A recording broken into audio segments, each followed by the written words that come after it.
नमस्कार।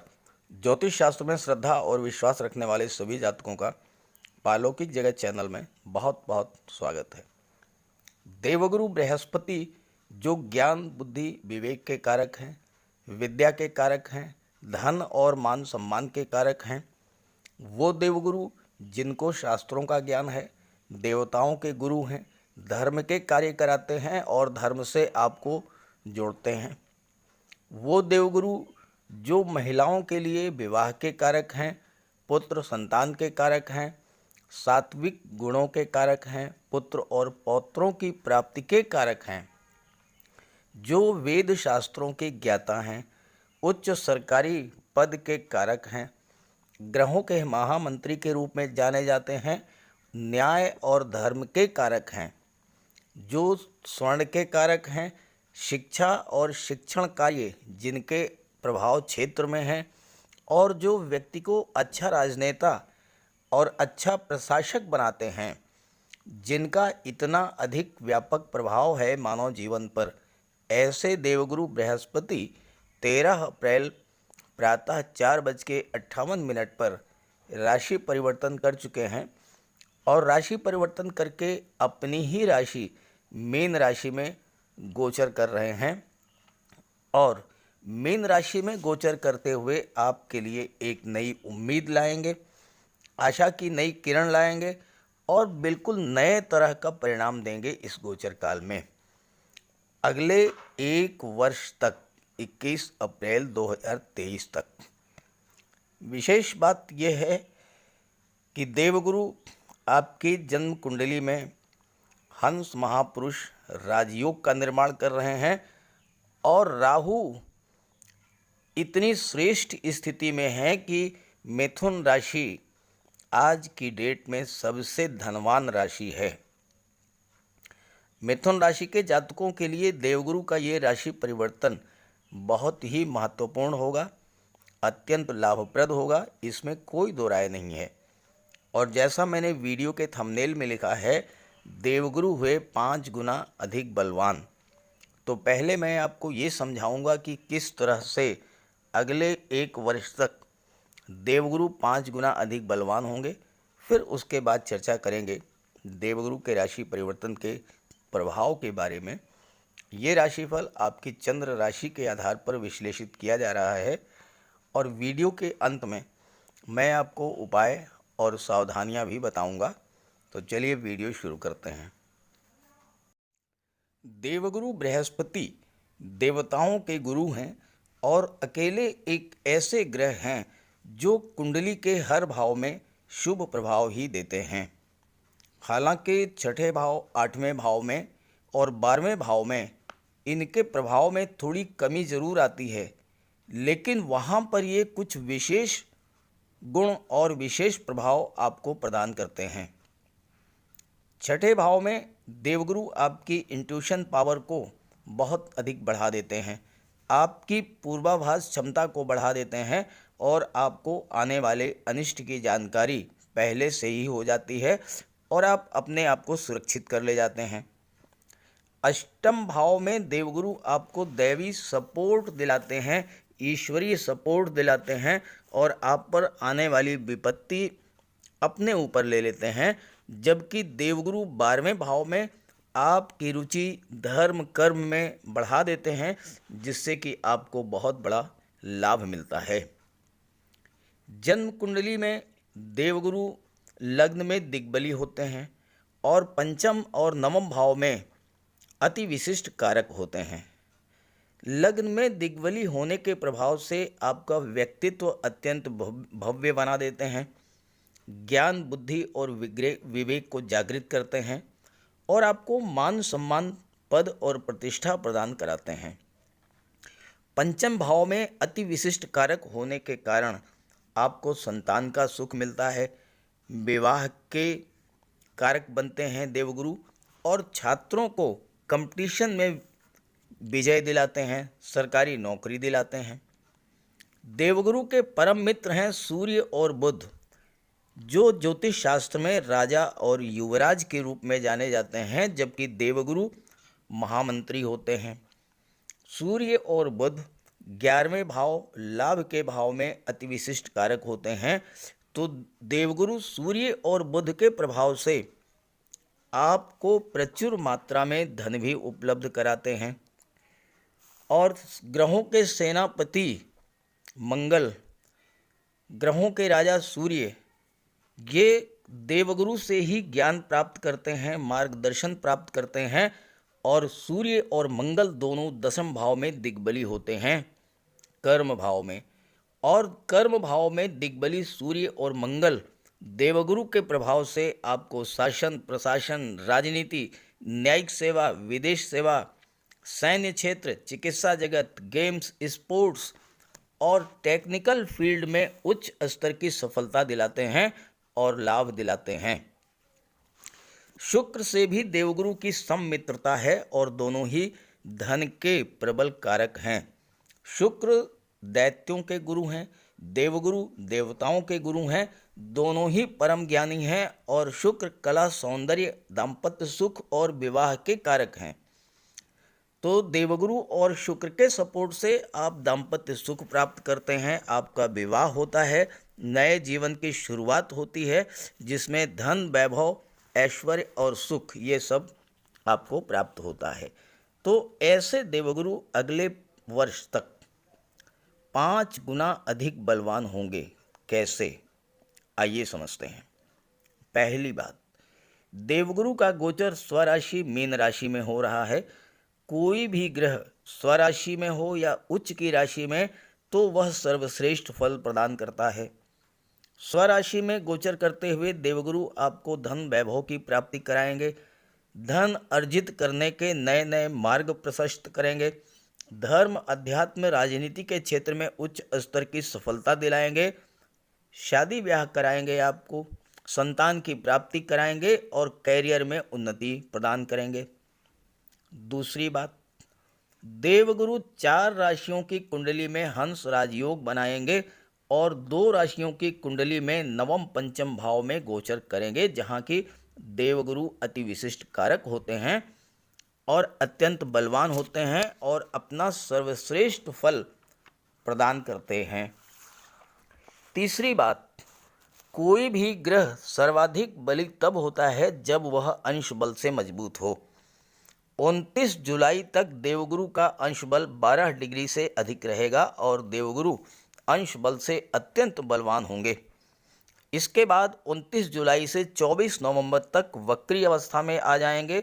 वक्री अवस्था में देवगुरु और भी अधिक शुभ फल प्रदान करते हैं और इसके बाद अंत में देवगुरु मित्र राशि, मित्र ग्रह बुध के नक्षत्र रेवती नक्षत्र में गोचर करेंगे, जहां वो और भी श्रेष्ठ फल देंगे।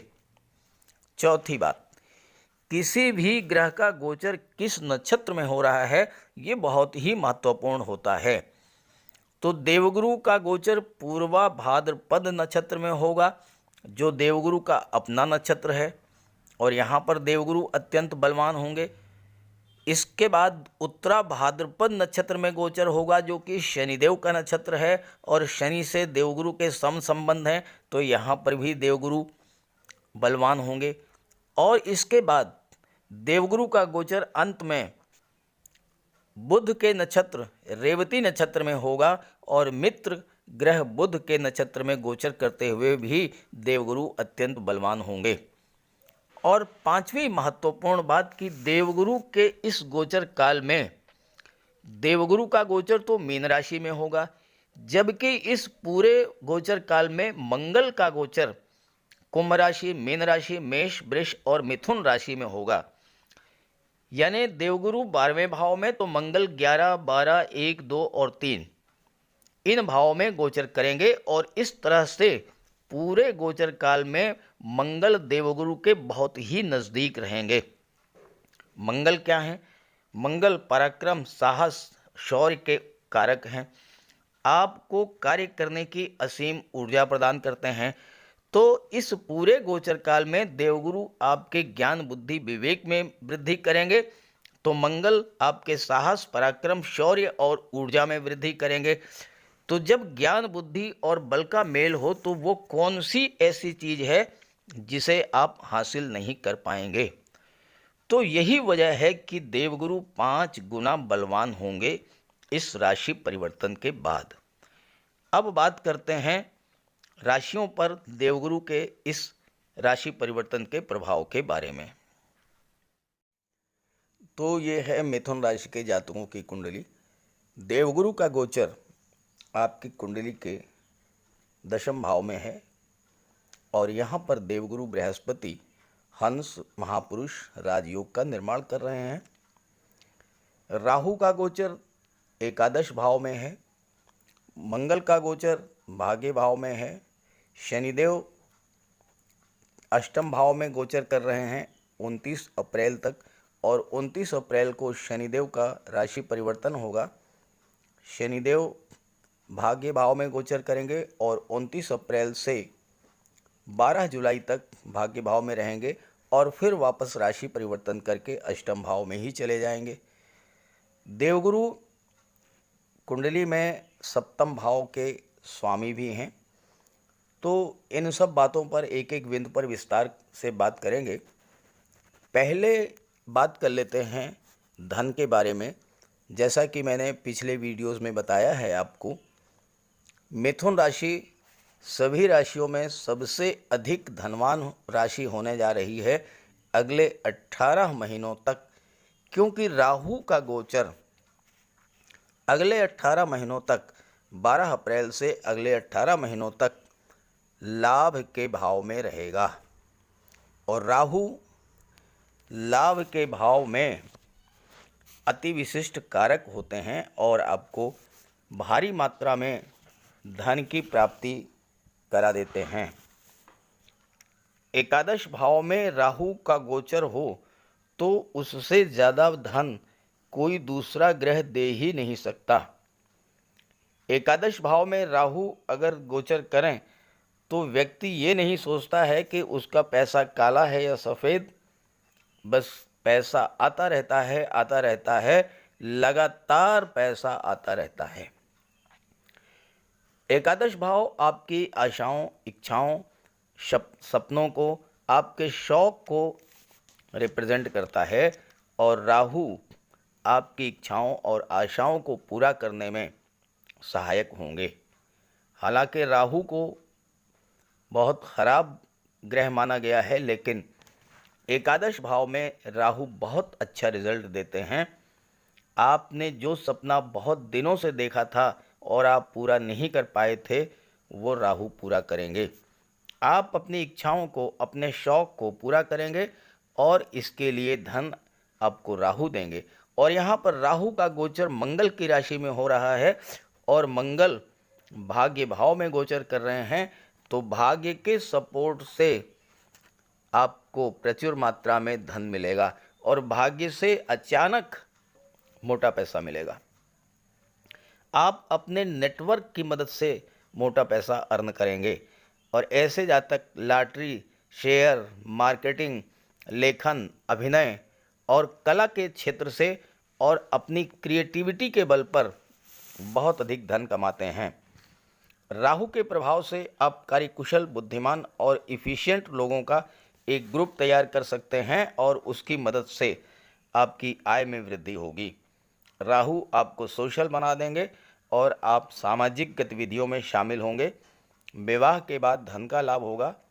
हालांकि संतान पक्ष की ओर से थोड़ा चिंता होगी, तो आप राहु का उपाय कर लें।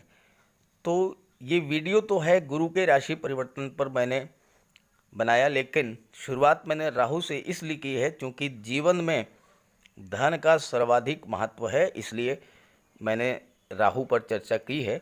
अब आइए बात कर लेते हैं देवगुरु के गोचर के बारे में, जो कि 10वें भाव में गोचर कर रहे हैं। देवगुरु आपकी कुंडली में हंस महापुरुष राजयोग का निर्माण कर रहे हैं, जो कि अत्यंत श्रेष्ठ राजयोग है। तो पहले इसके बारे में समझते हैं। हंस राजयोग कुंडली में तब बनता है जबकि देवगुरु का गोचर अपनी ही राशि में हो या उच्च की राशि में हो और देवगुरु केंद्र के भाव में गोचर करें। अब यहाँ पर देवगुरु अपनी राशि मीन राशि में गोचर कर रहे हैं और 10वें भाव जो कि केंद्र का भाव है, इसमें गोचर कर रहे हैं, तो हंस महापुरुष राजयोग बन गया। हंस राजयोग बनने पर व्यक्ति के ज्ञान में इतनी वृद्धि होती है कि देवगुरु किसी भी समस्या से निपटने, उस समस्या से बाहर आने का मार्ग निकाल देते हैं और व्यक्ति को दैवी सपोर्ट दिलाते हैं। देवगुरु धर्म, अध्यात्म और सत्कर्म के कारक हैं, नैसर्गिक रूप से शुभ ग्रह हैं, तो आपका झुकाव स्वाभाविक रूप से धर्म कर्म में हो जाता है, ईश्वर में आस्था बढ़ती है और आपके सभी कार्य स्वतः बनते चले जाते हैं। और ये अवसर 12 वर्ष के बाद मिथुन राशि के जातकों के जीवन में आया है। देवगुरु का गोचर दशम भाव में है, जहाँ से आपके जॉब, कैरियर और प्रोफेशन का विचार किया जाता है। तो जीवन में दिक्कतें तो आती रहती हैं, संघर्ष तो करना पड़ता है, और चूंकि शनि की तीसरी दृष्टि पड़ रही है तो संघर्ष बढ़ेगा। लेकिन जो व्यक्ति दिक्कतों को फेस कर ले जाता है, संघर्षों को बीट करके आगे निकल आता है, वो और भी मजबूत हो जाता है और भी निखर कर सामने आता है।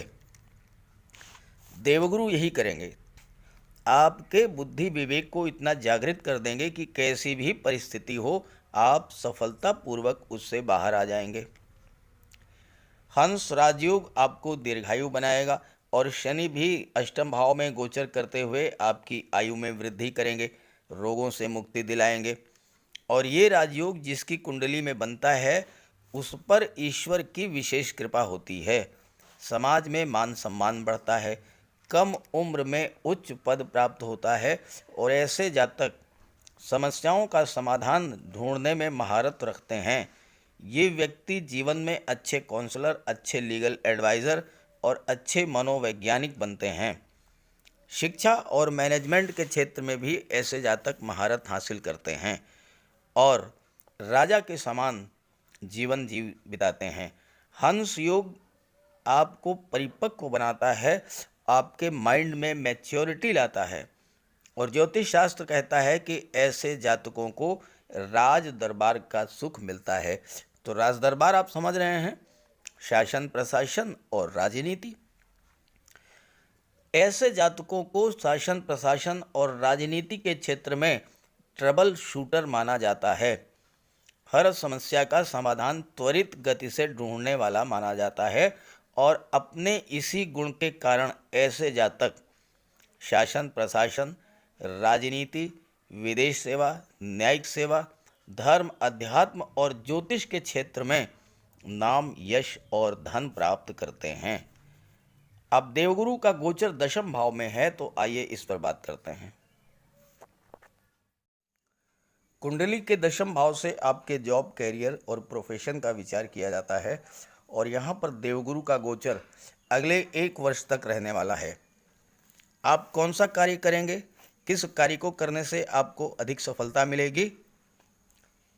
दशम भाव में हंस राजयोग बनने से आपके मन की ये दुविधा समाप्त हो जाएगी। अगर आप अभी तक ये तय नहीं कर पा रहे थे कि आपको किस क्षेत्र में जाना है, तो अब आपकी ये समस्या दूर हो जाएगी। देवगुरु आपके ज्ञान, बुद्धि, विवेक में वृद्धि करेंगे। आप सही डिसीजन लेने में सक्षम होंगे कि आपको क्या करना चाहिए, और आप जो भी डिसीजन लेंगे वो आपके हित में होगा और उससे आपको लाभ होगा। दशम भाव में देवगुरु का गोचर होने से आप जिस क्षेत्र में कार्य कर रहे हैं, चाहे वो गवर्नमेंट जॉब हो, प्राइवेट जॉब हो, व्यापार व्यवसाय या अन्य कोई कार्य, देवगुरु हर क्षेत्र में लाभ दिलाएंगे, क्योंकि देवगुरु धन के कारक होते हैं। आप कोई नया व्यापार व्यवसाय शुरू करना चाहते हैं तो इस राजयोग के बनने पर शुरू कर सकते हैं, नौकरी में परिवर्तन कर सकते हैं, और इस राजयोग के बनने पर आपको पद, प्रतिष्ठा, प्रमोशन का लाभ मिलेगा। हंस महापुरुष राजयोग इतना श्रेष्ठ लाभ देने वाला होता है कि आपको वेतन वृद्धि, मनचाहा स्थानांतरण, प्रमोशन और धन का लाभ मिलेगा। देवगुरु आपकी सोच को सकारात्मक बनाएंगे, मन में स्थिरता लाएंगे, कार्य और व्यवसाय को लेकर अभी तक आपके मन में जो अनिर्णय की स्थिति बनी हुई थी वो समाप्त होगी और अपने करियर के मामले में आपके मन का भटकाव समाप्त होगा। अगर आप पहले से ही जॉब में हैं या कोई व्यापार व्यवसाय कर रहे हैं और कार्यस्थल पर आपके सामने किसी तरह की कोई समस्या थी तो उससे बाहर निकलने का रास्ता भी आपको मिल जाएगा। नौकरी व्यापार में कोई परिवर्तन हो तो सही डिसीजन ले पाएंगे आप और नए व्यापार व्यवसाय की आप शुरुआत भी कर सकते हैं। देवगुरु दशम भाव के स्वामी तो हैं ही, सप्तम भाव के भी स्वामी हैं और सप्तम भाव से दाम्पत्य सुख, विवाह, लव रिलेशन और पार्टनरशिप का विचार किया जाता है और देवगुरु संतान और विवाह के कारक होते हैं। और इस गोचर काल में अगर आपका विवाह होता है तो अत्यंत श्रेष्ठ और उत्तम कोटि का विवाह होगा। आपका जीवन साथी अत्यंत खूबसूरत होगा। विवाह के बाद आपकी भाग्योन्नति होगी। इस बात के प्रबल योग हैं कि आपका जीवन साथी भी घर का अर्निंग मेंबर मिले होगा, या तो वो जॉब में होगा और या फिर कोई व्यापार व्यवसाय करने वाला होगा। और अगर आप विवाहित हैं तो देवगुरु आपके मैरिज लाइफ में सुख और सौहार्द की वृद्धि करेंगे। अभी तक किसी प्रकार का मनमुटाव था, तनाव था, वो दूर हो जाएगा। और चूंकि देवगुरु अत्यंत सौम्य ग्रह हैं और आपके लग्न के स्वामी बुध हैं तो बुध के प्रभाव से आपकी वाणी और व्यवहार भी अत्यंत सौम्य होगा और इससे आप पार्टनरशिप या लव रिलेशंस में किसी प्रकार की कोई कठिनाई आ रही थी, कोई विवाद या मनमुटाव की स्थिति थी, किसी तरह की कोई गलत फहमी थी, वो दूर होगी। सबसे महत्वपूर्ण गोचर होगा मंगल का। जैसा मैंने शुरू में बताया था कि मंगल देवगुरु के आसपास ही रहेंगे। 17 मई तक मंगल भाग्य भाव में रहेंगे, भाग्य का आपको पूरा सपोर्ट दिलाएंगे। इसके बाद दशम भाव में गोचर कर जाएंगे जहां पर मंगल दिग्बली होते हैं और फिर लाभ के भाव में गोचर करेंगे और आपको हर तरह का लाभ देंगे और देवगुरु के आसपास ही रहेंगे मंगल। लव रिलेशंस को प्रगाढ़ करने के लिए ये योग बहुत ही बेहतर है। आप अपने लव पार्टनर के सामने किसी तरह का कोई प्रपोजल रखेंगे तो वो एक्सेप्ट किया जाएगा और आप में और आपका विवाह इस गोचर काल में हो सकता है। सप्तम भाव में देवगुरु आपके अंदर दूसरों को समझने की भावना डेवलप करेंगे। अभी तक अगर आप अपनी ही बात करते थे, दूसरों की नहीं सुनते थे, तो देवगुरु का ये महा परिवर्तन आपके स्वभाव में बदलाव लाएगा। आप दूसरों की बात सुनेंगे और जब आप दूसरों की बात सुनना शुरू कर देंगे तो जीवन में आ रही कोई भी समस्या वो अपने आप दूर हो जाएगी। और सबसे महत्वपूर्ण बात है कि आपके धन भाव के स्वामी चंद्रमा हैं और चंद्रमा अत्यंत सौम्य और शीतल ग्रह हैं, तो आपके परिवार में भी सुख शांति सौहार्द बना रहेगा। साथ ही साथ धन का संचय भी होगा और प्रचुर मात्रा में धन का संचय होगा। क्योंकि विदेश भाव के स्वामी शुक्र हैं तो शुक्र आपको विदेश से लाभ दिला देंगे। राहु आपको असीमित मात्रा में धन दे रहे हैं। मंगल भी एकादश भाव में जब आएंगे तो आपको प्रॉपर्टी, ज़मीन, संपत्ति के रूप में धन प्रदान करेंगे। और देवगुरु तो धन के कारक होते ही हैं। सप्तम भाव व्यापार का होता है तो बिजनेस पार्टनर के साथ आपके संबंधों को स्ट्रॉन्ग करेंगे। आप पार्टनरशिप में कोई नया व्यापार शुरू कर सकते हैं। खास करके महिलाओं के सहयोग से किसी व्यापार को शुरू करेंगे तो उसमें आपको विशेष लाभ होगा। आप अपनी पत्नी के नाम से भी किसी व्यापार की शुरुआत कर सकते हैं और इसमें आपको लाभ होगा। सप्तम भाव जो है वो तुला राशि का होता है। तुला राशि संतुलन, तुला राशि व्यापार है, तुला राशि न्याय है। तो ये राजयोग आपको मानसिक स्थिरता और संतुलन प्रदान करेगा। आप व्यापार में आगे बढ़ेंगे और बुलंदियों पर पहुंचेंगे। आप बड़े व्यापारी या उच्च स्तर की सफलता आपको प्राप्त होगी। आपका विवाह स्थिर होगा। जीवन साथी शारीरिक रूप से स्वस्थ होगा, फिट होगा और एक्टिव होगा और जीवन के हर क्षेत्र में आपका सहयोग करेगा। अब आइए देवगुरु की दृष्टियों के बारे में बात कर लेते हैं। देवगुरु को 3 दृष्टियां प्राप्त हैं, पंचम, सप्तम और नवम दृष्टि। देवगुरु की पंचम दृष्टि आपके कुंडली के छठे भाव पर पड़ेगी और इसके स्वामी मंगल हैं। मंगल छठे भाव के स्वामी हैं तो रोग, ऋण और शत्रुओं का तो विनाश कर ही देंगे और इसमें भाग्य का भी सपोर्ट मिलेगा। साथ ही साथ देवगुरु के प्रभाव से आपकी इंट्यूशन पावर बढ़ेगी। आपको आने वाले खतरों का आभास हो जाएगा और आप अपनी सुरक्षा कर ले जाएंगे। साथ ही साथ देवगुरु आपको ननिहाल पक्ष से भी लाभ दिला देंगे। ननिहाल पक्ष के साथ मामा, नाना, देवते के साथ व्यापार व्यवसाय करेंगे, उसमें आपको लाभ होगा। और चूंकि धन के कारक हैं तो कर्ज अगर अभी तक आप पर था तो वो कर्ज उतर जाएगा और अगर आप अच्छे कार्यों के लिए, शुभ कार्यों के लिए कर्ज लेंगे तो आपको कर्ज मिल भी जाएगा। देवगुरु संतान और शिक्षा के कारक होते हैं और पंचम भाव के स्वामी शुक्र हैं और शुक्र विदेश भाव के भी स्वामी हैं और मंगल भाग्य भाव में गोचर कर रहे हैं, भाग्य का सपोर्ट दिला रहे हैं और भाग्य भाव के स्वामी हैं शनिदेव और शनिदेव शुक्र के प्रबल मित्र हैं। तो जो छात्र उच्च शिक्षा के लिए विदेश जाना चाहते हैं उनके लिए बहुत बेहतर योग है। शुक्र और शनि दोनों ही आपको विदेश भेजने के लिए सक्षम हैं। आप मैनेजमेंट के क्षेत्र में, आईटी सेक्टर में, कंप्यूटर के क्षेत्र में, मेडिकल के क्षेत्र में, कला और साहित्य के क्षेत्र में उच्च शिक्षा प्राप्त करने के लिए विदेश जा सकते हैं।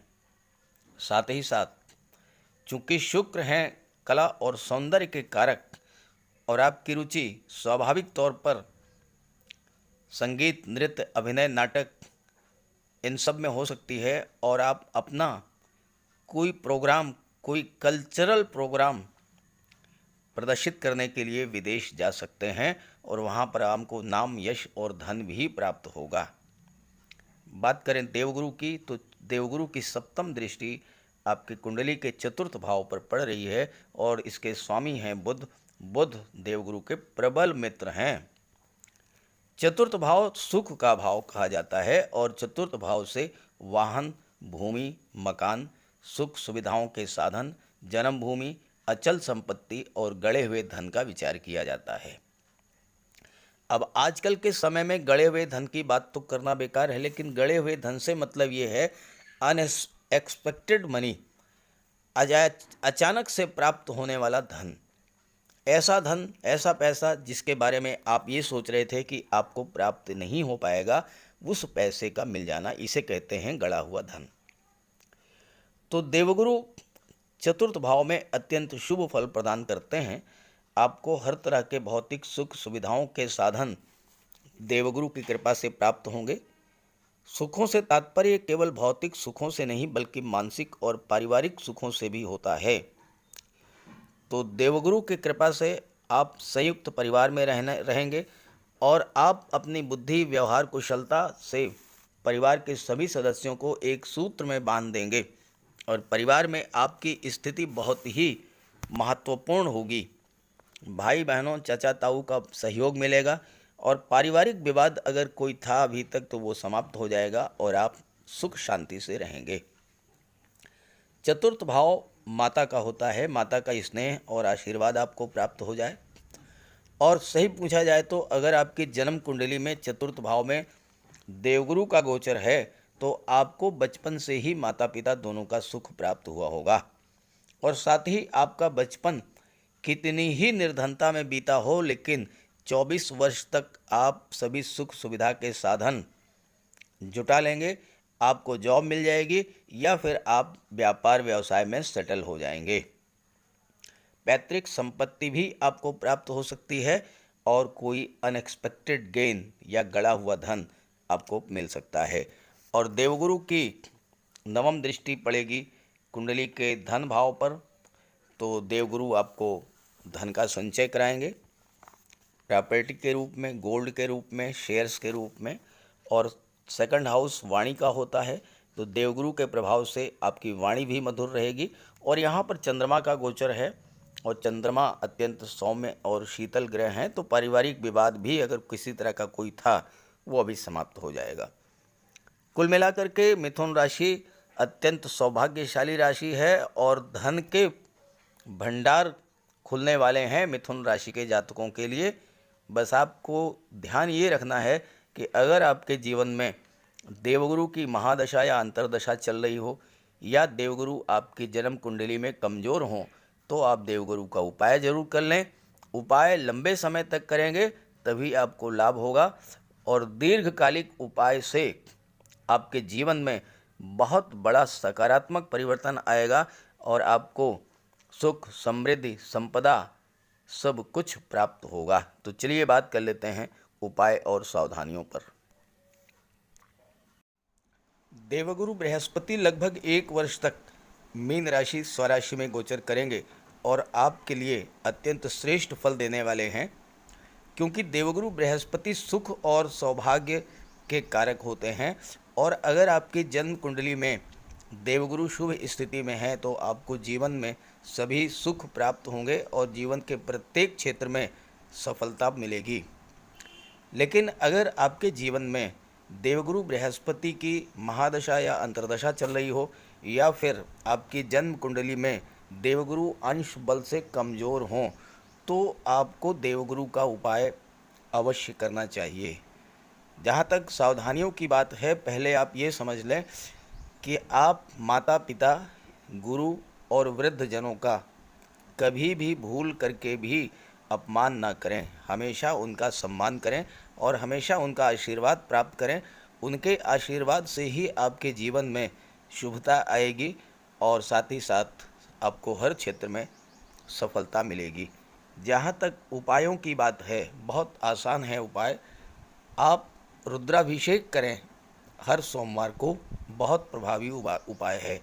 दूसरा ये है कि आप घर में एक केले का वृक्ष लगा लें, उसकी सेवा करें और गुरुवार का व्रत करें।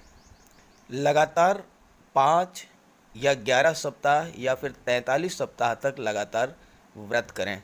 साथ ही साथ गुरुवार के दिन हल्दी या केसर का तिलक लगाएं और हल्दी या केसर मिला करके आप स्नान करें और स्नान करने के बाद नाभि में केसर लगाएं।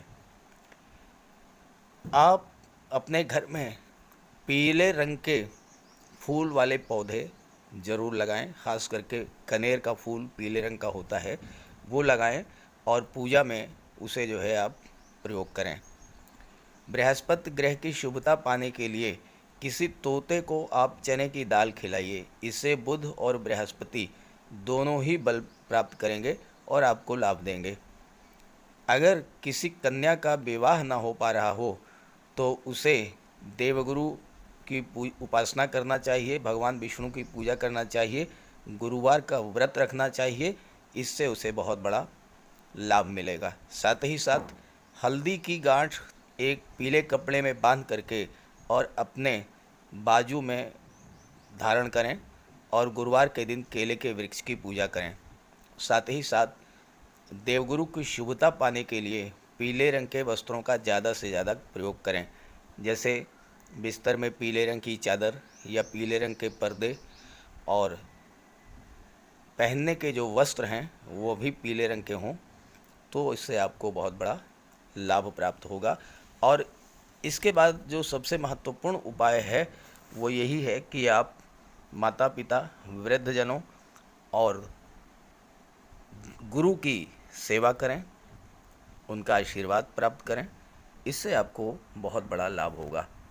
तो इस तरह से आप अगर उपाय करेंगे तो आपको बहुत बड़ा लाभ होगा। उपाय ज़रूर कीजिएगा और पूरे मन से उपाय कीजिएगा। उपाय करके देखिए, आपको लाभ निश्चित रूप से प्राप्त होगा।